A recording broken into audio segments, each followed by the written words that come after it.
우리는 에베소서 1장 1절을 이미 두 번에 걸쳐서 자세히 살펴본 바 있습니다. 한 단어가 파격이었고 충격이었음을 확인했습니다. 특히 하나님의 백성들이 갖는 정체성에 대해서는 충격적인 표현이라고 했습니다. 1절이 그만큼 중요하기 때문에 다시 1절을 간단하게 정리하고 오늘 읽은 말씀 2절로 가겠습니다. 1절의 첫 단어는 바울이라고 했습니다. 바울로 에베소서가 시작되었다고 했죠. 그리고 이어서 나오는 단어가 사도라는 단어였습니다. 예수 그리스도의 사도다. 그래서 예수 그리스도의, 또 예수 그리스도에 의한, 그리고 예수 그리스도를 위한 사도의 뜻을 모두 가지고 있다고 했습니다. 그 다음에 이어진 문구가 논란의 하나님의 뜻으로 말미암아입니다. 언뜻 보기에는 사도를 꾸미는, 수식하는 말처럼 보이지만 우리 성경은 그렇게 번역을 했고요. 사실은 그렇지 않다고 했습니다. 하나님의 뜻에 따라 사도가 되었다, 이런 뜻이 아니라 그랬습니다. 하나님으로 번역되어야 할 단어가 아니라고 했죠. 신으로 번역되어야 할 단어입니다. 바울이 자신의 신됨을 표현한 그런 말이라고 했습니다. 그래서 신된 자신의 의지에 따라, 혹은 그런 자신의 생각에 따라 이 편지를 쓰게 되었다. 이게 옳은 해석입니다. 그러니까 에베소서를 쓰게 된 동기와 배경을 담고 있는 겁니다. 그 다음은 최초의 수신자가 되는 에베소 교인들을 일컫는 두 표현이 등장했죠. 성도와 신실한 자입니다. 특히 성도라는 말은 엄청난 파격이라고 그랬습니다. 여러분에게 붙여진 성도, 이 이름은 이 땅의 것이 아니라 그랬습니다. 이 땅의 이름이 아니라고 그랬죠. 바울이 자신을 신의 반열에 올려놓은 것처럼 성도란 말 역시 신의 반열이라고 하는 의미를 담고 있는 겁니다. 우리에게 붙여진 거룩, 이것은 이 땅에 없는 개념입니다. 그러니까 하나님만 거룩이신데 그 거룩이 인간에게 전가된 겁니다. 그래서 영광스러운 자가 된 거죠. 하나님만 영광스러운 존재인데 그 하나님의 영광이 믿음을 가진 여러분들에게 전가된 겁니다. 부어진 거죠. 어떻게 부어졌습니까? 예수 그리스도 안에서입니다. 자, 요한복음 17장 22절을 같이 읽겠습니다. 내게 주신 영광을 내가 그들에게 주었사오니 이는 우리가 하나 된 것 같이 그들도 하나가 되게 하려 함이니이다. 예수님께서 당신의 백성들에게 영광을 일방적으로 주셨다, 부으셨다, 이렇게 말하고 있습니다. 이 말씀이 언제 제자들에게 하신 말씀입니까? 우리 주님이 십자가 사건 이전이지요. 아직 제자들이 예수님 곁에 껌딱지처럼 붙어 있을 때 하신 말씀입니다. 베드로를 비롯한 제자들이 예수님을 배반하고 부인하고 또 저주하면서 도망가기 전에 하신 말씀이에요. 성령이 부어지고 난 다음에 하신 말씀이 아닙니다. 그러니까 이런 일이 일어나기 전에 이미 제자들에게 영광이 부어진 겁니다. 그러니까 뭔 말이냐 하면 제자들의 어떤 형편이나 조건 혹은 행위 여부에 따라서 붙여진 이름이 아니라는 겁니다. 삶이 그렇게 혹은 생활이 그렇게 따라주지 따라주기 때문에 붙여진 것이 아니라 그냥 예수 그리스도 안에 있기 때문에 붙여진 이름이 성도예요. 이들은 하늘을 보게 되었다는 뜻입니다. 다른 가치를 알게 되었다는 거죠. 삶이 변하고 생활이 변했다는 의미보다는 다른 세상을 보게 되었다. 신의 성품에 참여한 자가 된 겁니다. 이렇게 여러분 거룩과 또 영광이 된 자들입니다. 이게 에클레시아가 품고 있는 뜻입니다. 또 하나님의 또 다른 이름은 신실한 자입니다. 신실하다고 하는 것은 하나님의 설득에 의해서 믿어지게 된 자다, 이런 뜻이라고 했죠. 믿음이란 개념 자체가 피동적이라고 그랬습니다. 내가 믿는 것이 아니라 외부의 힘에 따라서 설득되어 믿게 된 상태를 믿음이라고 합니다. 그런 의미에서는 신실한 자보다는 신자가 더 좋은 단어일 것 같습니다. 신자, 믿음을 가진 자, 믿는 자, 믿게 된 자. 자, 정리가 좀 되셨죠? 이제 2절로 넘어가겠습니다. 자, 1절로 2절이 사실은 한 문장이거든요. 근데 온전한 문장의 형태를 갖추고 있지 않아요. 왜냐하면 동사가 없기 때문입니다. 우리 성경에는 1절에 편지하노니 라는 말을 첨가했고, 또 2절에서는 있을지어다 이런 문구를 넣어서 문장을 매끄럽게 했지만 사실은 원문에는 없어요. 편지한다는 말도 없고 있을지어다라는 말도 없어요. 동사 자체가 없습니다.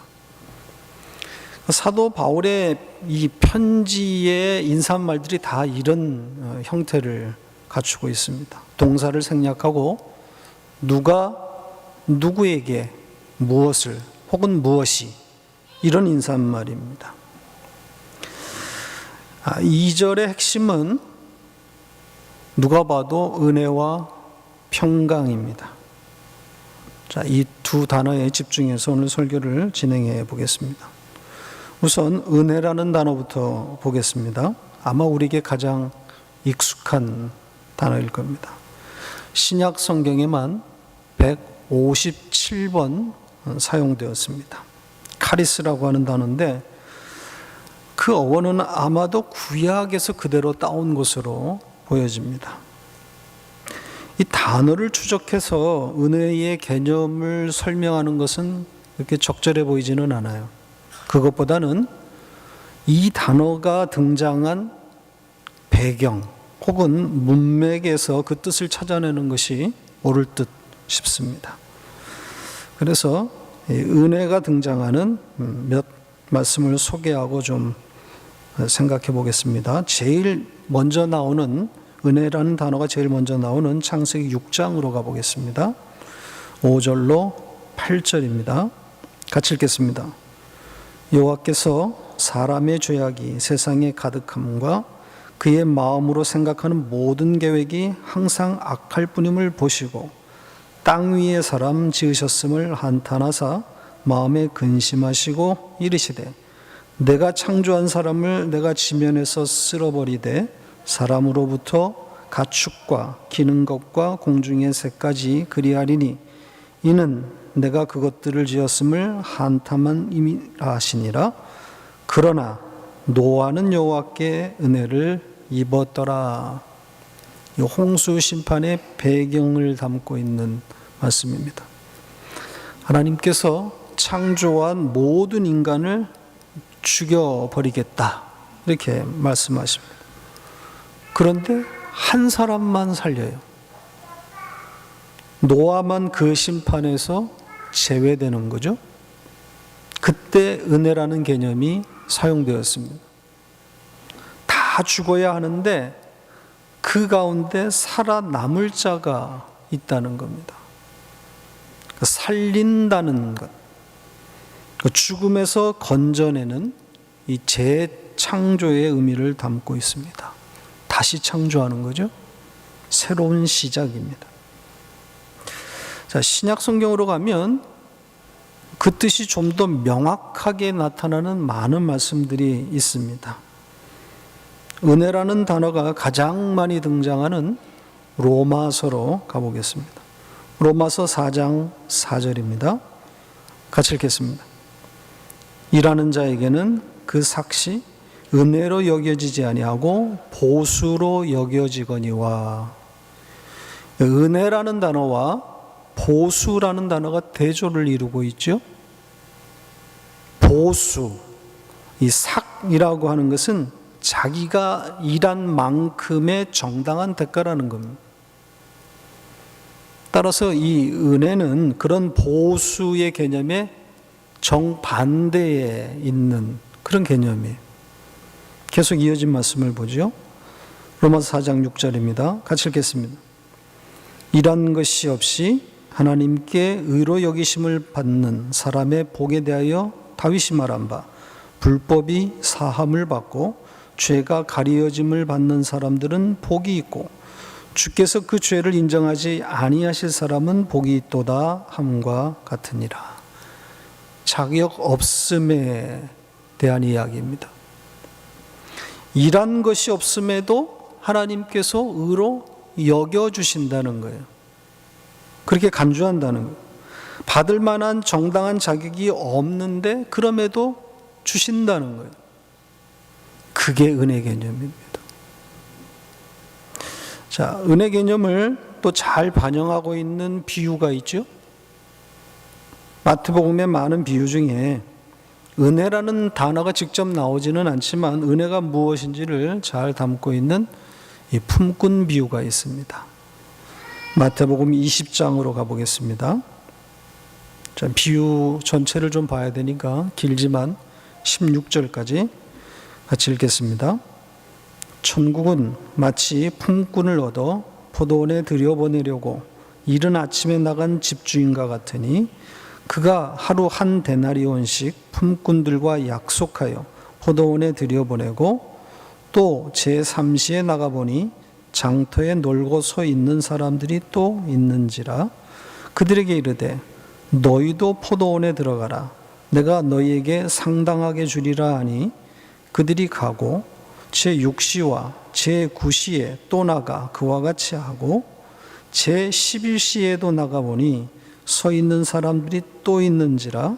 이르되 너희는 어찌하여 종일토록 놀고 여기 서 있느냐.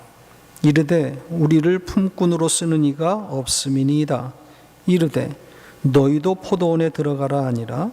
저물매 포도원 주인이 청지기에 이르되 품꾼들을 불러 나중 온 자로부터 시작하여 먼저 온 자까지 삭슬 주라 하니 제11시에 온 자들이 와서 한 데나리온씩을 받거늘 먼저 온 자들이 와서 더 받을 줄 알았더니 그들도 한 데나리온씩 받은지라.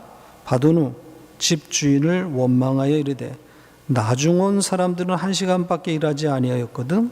그들을 종일 수고하며 더위를 던진 우리와 같게 하였나이다. 주인이 그 중에 한 사람에게 대답하여 이르되 친구여 내가 네게 잘못한 것이 없노라. 네가 나와 한 데나리온의 약속을 하지 않았느냐. 내 것이나 가지고 가라. 나중 온 이 사람에게 너와 같이 주는 것이 내 뜻이니라. 내 것을 가지고 내 뜻대로 할 것이 아니냐. 내가 선함으로 네가 악하게 보느냐. 이와 같이 나중된 자로서 먼저 되고 먼저 된 자로서 나중되리라. 네. 12시간 하루 종일 노동한 사람과 딱 1시간만 일한 품꾼에게 동일한 보수를 지급하는 포도원 주인의 모습을 그리고 있습니다. 이게 천국이라는 겁니다. 이 땅의 경험으로는 이해할 수도 없고 받아들일 수도 없는 거죠. 이것이 은혜의 개념이에요. 몇 구절만 살펴봤지만 이렇게 은혜는 하나님의 전적 주권에 따라서 조건 없이 일방적으로 주어진다는 거예요. 그리고 이 은혜는 성도에게 평생을 따라다니는 개념이에요.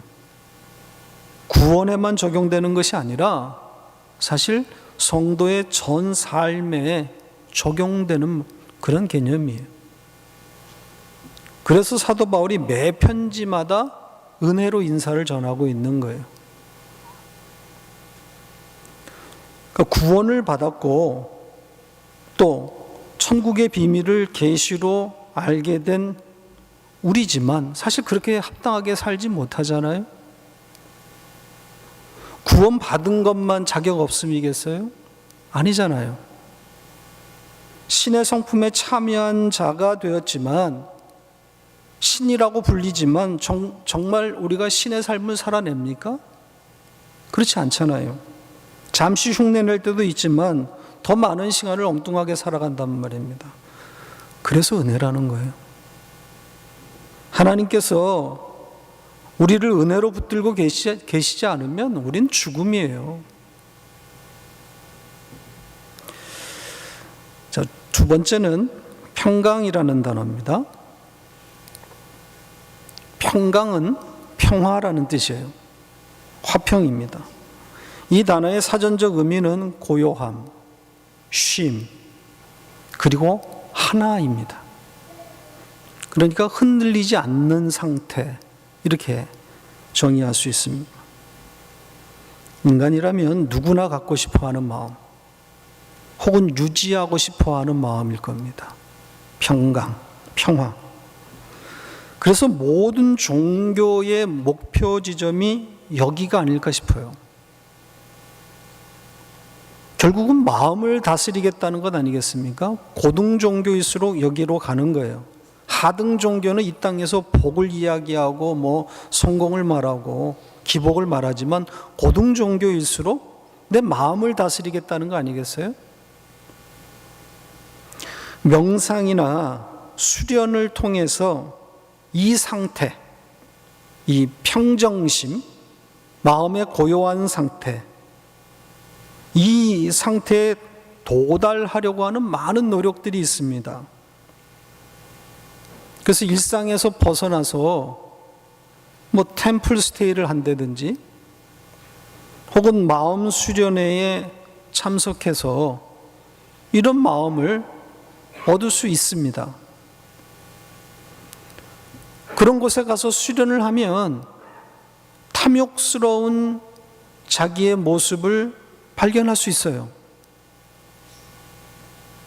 일상에 묻혀서 살았을 때는 잘 보이지 않았던 욕심들이 보이기 시작하는 거죠. 그 욕심이 보여지면 종교에 따라서 각기 여러 기법과 방식으로 그 욕심을 제거하는 거예요. 그게 명상일 수도 있고 요가일 수도 있고 혹은 108번의 합장이나 절일 수도 있고 혹은 계단을 기어 올라갈 수도 있고 이것보다 더 극심한 고통이 따르는 훈련을 하기도 합니다. 욕심을 보았기 때문에 그 욕심을 없애기 위해서 수도를 하는 거예요. 곡기를 끊고 벽만 응시한 채로 세상과 자신을 단절시키기도 합니다. 그렇게 자신의 마음을 고쳐 잡는 거예요. 모든 욕심을 내려놓게 된 그 상태에 도달하면 거기서 근심이 사라지고 평화로운 마음이 도래하는 거죠. 그게 사전적인 평화입니다. 평강이에요. 저는 이 사전적인 이 평화, 모든 고등 종교가 지향하고 있는 이 평정심, 욕심이 없는 상태, 이런 노력들을 부정하고 싶은 마음이 없습니다. 심지어는 여러분들도 가셔서 수련해도 괜찮아요. 타 종교에서 가르치고 있는 혹은 제공하고 있는 마음 수련, 그 기법들에 대해서 비판할 마음 없습니다. 뭐냐면 이런 수련들을 통해서 그들이 우리 기독교인들보다 마음을 더 잘 다스려내고 있는 모습을 실제로 보기 때문에 그래요. 그들이 더 욕심이 없어요. 방언이나 예언, 환상이나 입신 같은 어마무시한 영적 체험을 한다는 신앙인들조차 자신의 마음을 다스리지 못하는 경우가 얼마나 많습니까?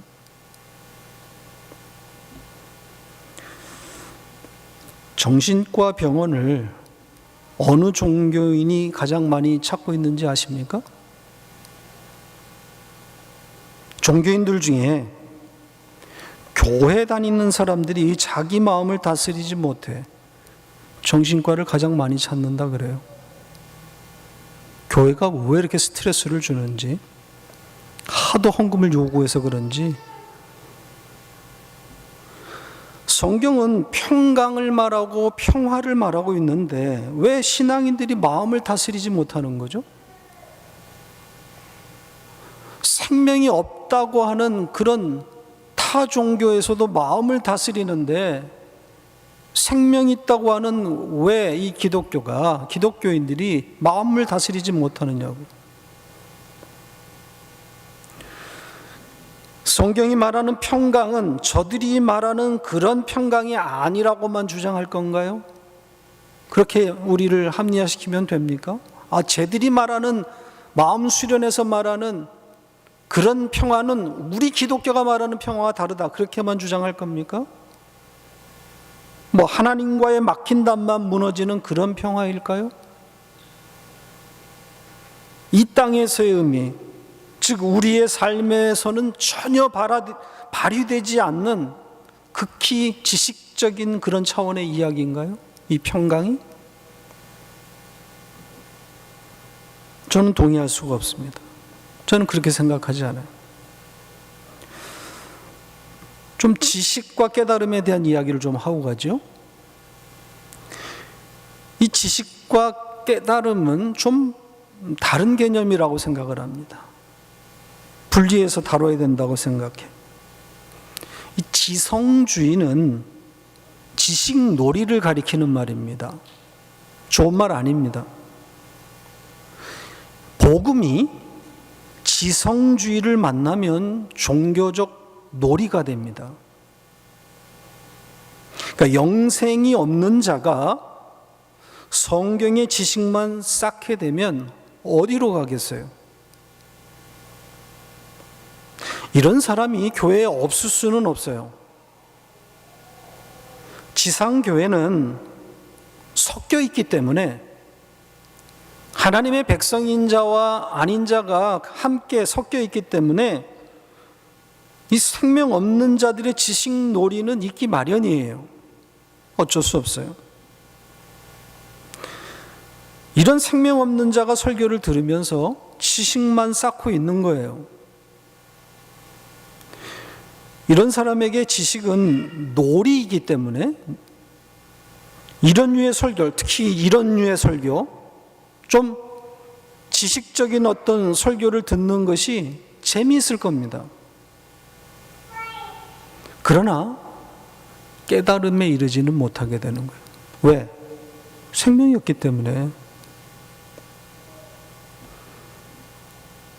여기서 말하는 깨달음은 과학적으로 말하면 과학에서 말하는 인식이라고 말할 수 있어요. 인식하는 거. 우리의 뇌가 인식 혹은 깨달으면 뇌는 몸 전체를 컨트롤하고 있기 때문에 마음과 몸은 그 뇌가 인식한 것에 맞춰서 움직이게 되어 있어요. 그 정상인의 경우 뇌를 거역하는 지체는 없어요. 저는 성경을 잘 배우는 것이 그 어떤 마음 수련보다 더 실제적이라고 생각하는 사람이에요. 물론 전제는 영생한 자이어야 합니다. 생명이 있는 자이어야 해요. 생명이 없는 자는 성경을 잘 배울 수 없어요. 그건 지식 노름이고, 생명 없이 성경을 배우면 그들은 결국은 지성주의로 빠지면 영지주의로 가는 거예요. 우리 교회는 그런 위험성을 갖고 있어요. 생명 있는 자가 성경을 배우면 성경이 말씀하고 약속한 그런 평강이 인식되게 돼 있어요. 깨닫게 돼 있어요. 말씀 앞에 서면 생명 있는 자는 일단 현재의 내 모습이 거울 앞에 비춰진 모습처럼 다 드러난단 말입니다. 내가 누구인가. 그런 형편 없음에도 불구하고 은혜가 끌고 가는 자리가 있지 않습니까? 바로 그 자리가 평강인 거예요. 말씀이 우리를 끌고 들어가는 자리가 평화의 자리예요. 자, 오늘 성경은 은혜와 평강을 말하면서 특별히 두 가지를 첨가하고 있습니다. 다시 2절을 보시죠. 1장 2절 같이 읽겠습니다. 하나님 우리 아버지와 주 예수 그리스도로부터 은혜와 평강이 너에게 있을지어다. 두 가지, 은혜와 평강의 두 가지 수식하는 말이 나오죠. 하나님 우리 아버지 그리고 주 예수 그리스도로부터 나오는 은혜와 평강, 이렇게 말하고 있습니다. 세상이 말하는 평강, 또 그 평화와는 다른 평화라는 거예요. 그 이야기를 조금 하려고 합니다. 여기 누구누구로부터라고 하는 그런 아포라고 하는 전치사는 기원이나 원천을 뜻하는 그런 전치사예요. 그러니까 진정한 평강, 진정한 평화가 무엇인지를 담고 있어요. 세상이 줄 수 없는 평화라는 겁니다. 지금 여러분이 가지고 있는 그 평강의 원천이 이 땅에서부터 온 게 아니라는 거죠. 하늘로부터 시작된 거라는, 하늘에서 시작된 평화입니다. 아까 말한 명상과 수련을 통한 평강은 하늘로부터 내려온 것이 아닙니다. 차이가 뭘까요? 가장 큰 차이점은 일시적이라는 거예요. 일시적 평강이라는 거예요. 약발이 오래가지 않는다는 거예요. 오래가지 않는 이유가 뭐겠어요? 명상이나 수련, 어떤 극기 훈련을 통해서 얻게 된 그 평정심, 욕심 없음의 상태가 오래가지 않는 이유가 뭐겠어요? 자, 자기의 욕심을 발견한 후에 수련을 통해서 그 욕심을 자기의 노력을 가지고 없애는 거예요. 그 욕심을 노력하는 겁니다. 공력이 자기에게 있어요. 그러니까 얼마만큼 수련을 했느냐가 중요한 거예요. 그것에 따라서 욕심을 이기는 정도라든지 혹은 기간 등이 결정되는 거예요. 그러니까 소위 깨달았다고 해도, 자기의 욕심을 보았다고 해도 그 욕심을 제거하려면 자기의 노력이 수반돼야 되는 거예요.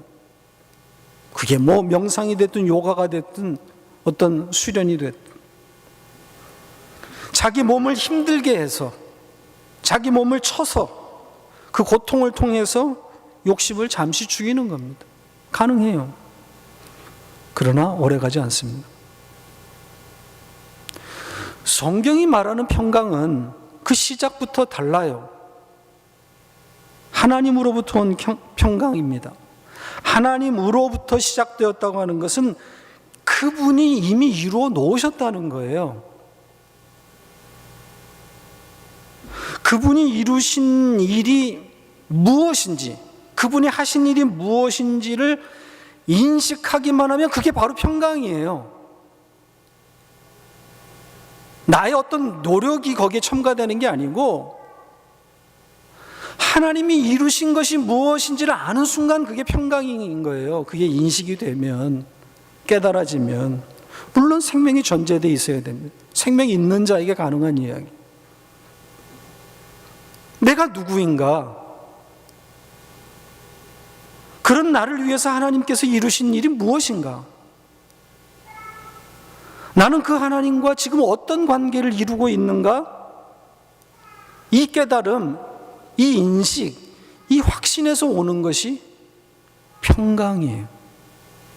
그냥 알면 되는 거예요. 내가 누구지? 하나님이 나를 위해서 뭘 하셨지? 그래서 나는 그 하나님과 어떤 관계에 있지? 이게 깨달아지면 그냥 평강인 거예요.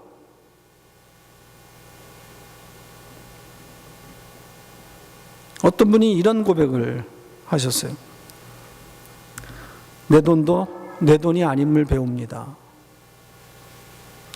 이분이 지난주에 우리 교회로 헌금을 보내셨는데 그 보내는 과정에서 일이 좀 꼬였어요. 이 트랜스퍼로 처음 돈을 보내는데 은행이 자체 판단으로 그냥 블락을 시켜버렸어요.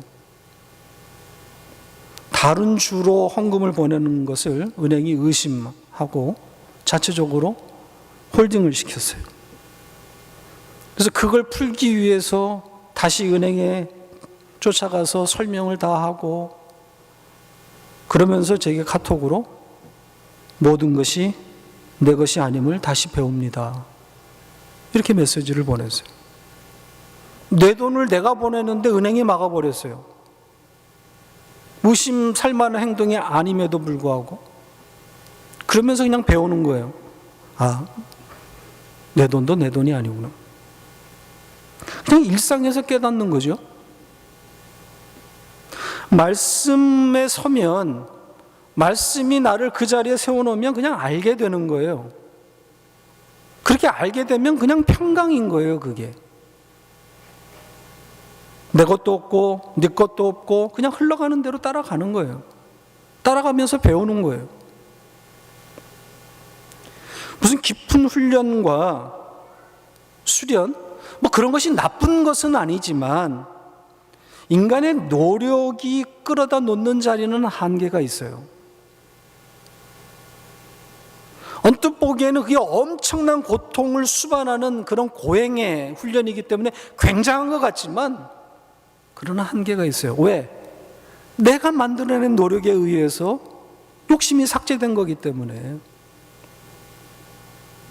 마찬가지로 기도를 많이 하고 뜨겁게 하고 깊게 하는 것 나쁜 것은 아니나 그것이 우리를 평강의 자리로 이끄는 것은 또 아니에요. 평강은 이미 하나님께서 이루신 일, 하신 일에 대한 인식에서 오는 거예요. 자, 은혜와 평강이 지금 나란히 나오고 있는데 논리적으로 보면 평강은 은혜의 산물입니다. 은혜로부터 온 결과라는 거예요. 은혜가 평강을 만들어내는 거예요. 그러니까 은혜가 부어지면 그 은혜에 따른 인식이 따라오는 것이고 그렇게 될 때 그냥 평강이 선물처럼 오는 거예요.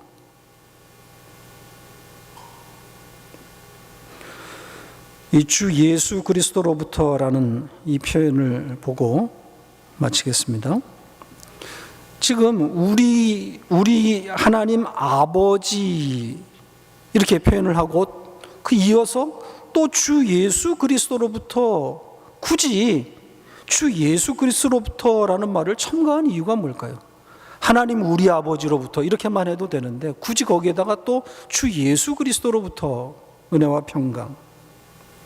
이것은 예수 그리스도가 이 땅에 오셔서 친히 여러 가지 모습으로 이 하나님의 실제를 보여주셨기 때문이라고 생각합니다.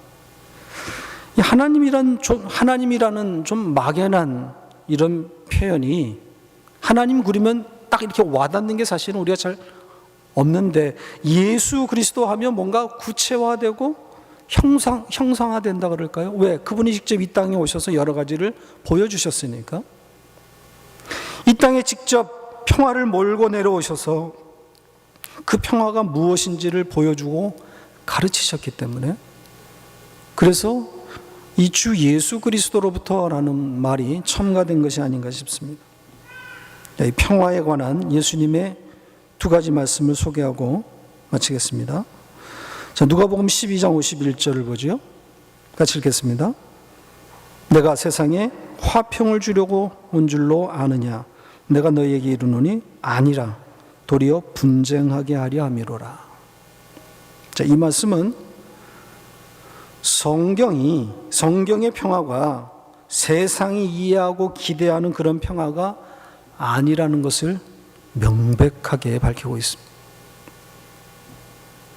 어떤 의미에서는 세상과 담을 쌓는 것이 성경이 말하는 평화다, 이런 뜻일 수도 있어요. 그렇습니다. 세상이 말하는 세상이 합의한 가치들을 거부하는 것이 평화입니다. 은혜가 우리를 그렇게 끌고 가요.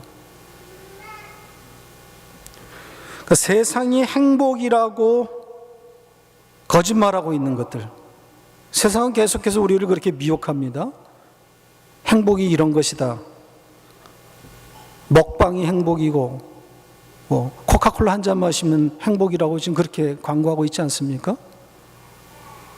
그렇게 거짓말을 하는데, 그런 것들을 거부하고 하늘적 가치를 붙들게 되는 것이 평강이에요. 천상천하 유아 독존, 세상의 천재들도 이런 말을 만들어내는데, 신된 하나님의 백성들이 고백해야 할 말이 무엇이겠어요?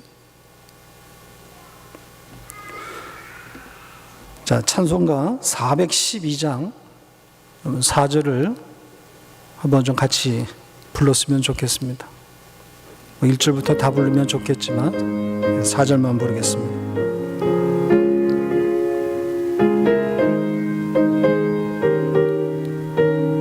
같이 부르겠습니다. 이 땅 위에 험한 길 가는 동안 참된 평화가 어디 있나. 우리 모두 다 예수를 친구 삼아 참 평화를 누리겠네.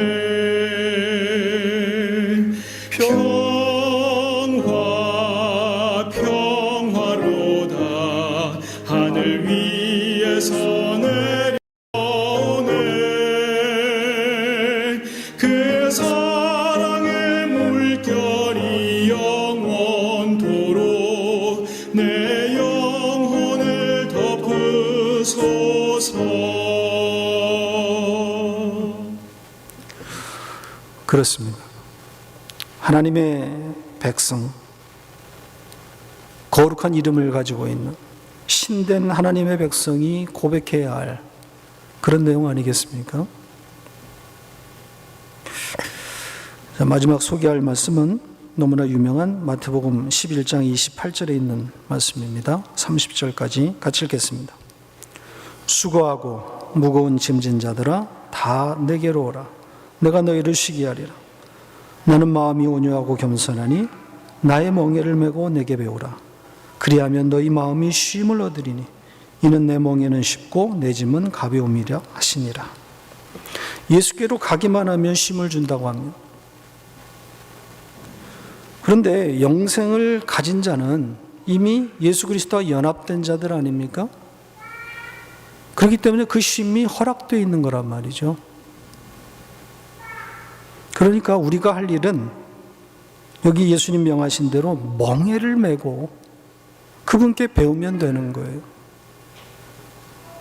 여기 이 멍에는 성도에게 필연적인 세상에서의 외로움일 겁니다. 세상을 부정하는 데서 오는 고립이에요. 핍박입니다. 굳이 말하면 핍박이에요. 외로워지는 거예요. 이게 십자가의 길이라는 거죠. 모든 세상이 가고 있는 그 길을 거역하고 다른 가치로 가고 있는 거예요. 고립입니다. 외로움이에요. 그것이 현실적으로는 어렵고 힘든 것이 사실이나 주님과 연합된 자에게는 쉬운 일입니다. 주님이 그렇게 말씀하셨어요. 그건 쉽다. 현실적으로는 어려워요. 고립돼서 사는 것이 쉬운 일은 아니에요. 그러나 하나님의 백성들, 주님과 연합한 자에게는 쉬운 일이에요. 왜냐하면 기쁘게 질 수 있기 때문에 그런 것 아니겠습니까? 그렇게 주님을 따라가는 자에게 주어지는 것이 쉼, 평강입니다. 평화예요. 말씀을 맺겠습니다. 세상도 타 종교도 버리라 그럽니다. 내려놓으니까 마음이 편안해지더라. 고등 종교일수록 그렇게 말합니다. 마음을 다스려라. 내려놓으라. 비판하고 싶은 마음 없습니다. 그러나 저는 이렇게 말하고 싶어요. 내려놓으라가 아니라 주님께 배우라. 주님이 하신 일, 그분이 이루신 그 화평을 곱씹어보라. 그러면 그 말씀이, 그 성령이 여러분을 내려놓음으로 이끌어 가실 거예요. 내 노력으로 내려놓음은 일시적이에요. 그건 억지로 하는 거란 말입니다. 억지로 내려놓는 것이 무슨 소용이 있어요? 내 것이 아니라는 고백이 내 영으로부터 나올 때에 진정한 내려놓음이 가능하지 않을까요? 그러니까 내려놓음을 말하기 전에 누가 내려놓음을 이야기했죠? 또 내려놓음을 이야기했죠? 내려놓음을 이야기하기 전에 그분의 내려놓음을 먼저 이야기해요.